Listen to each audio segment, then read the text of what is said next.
ছাদের ঘরে এলো পিয়ানো, আর এলো একালের বার্নিশ করা বউবাজারের আসবাব।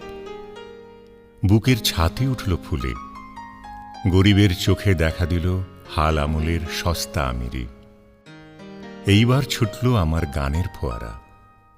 জ্যোতিদাদা পিয়ানোর ওপর হাত চালিয়ে নতুন নতুন ভঙ্গিতে ঝমাঝম সুর তৈরি করে যেতেন, আমাকে রাখতেন পাশে। তখনই সেই ছুটে চলা সুরে কথা বসিয়ে বেঁধে রাখবার কাজ ছিল আমার। দিনের শেষে ছাদের উপর পড়ত মাদুর আর তাকিয়া, একটা রূপার রেকাবিতে বেল ফুলের গোড়ে মালা, ভিজে রুমালে পিরিচে এক গ্লাস বরফ দেওয়া জল, আর বাটাতে ছাঁচি পান। বউ ঠাকুরুন গা ধুয়ে চুল বেঁধে তৈরি হয়ে বসতেন। গায়ে একখানা পাতলা চাদর উড়িয়ে আসতেন জ্যোতিদাদা। বেহালাতে লাগাতেন ছুরি। আমি ধরতুম চড়া সুরের গান। গলায় যেটুকু সুর দিয়েছিলেন বিধাতা, তখনও তা ফিরিয়ে নেননি। সূর্য ডোবা আকাশে ছাদে ছাদে ছড়িয়ে যেত আমার গান। হু হু করে দক্ষিণে বাতাস উঠত দূর সমুদ্র থেকে, তারায় তারায় যেত আকাশ ভরে।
জানি আমি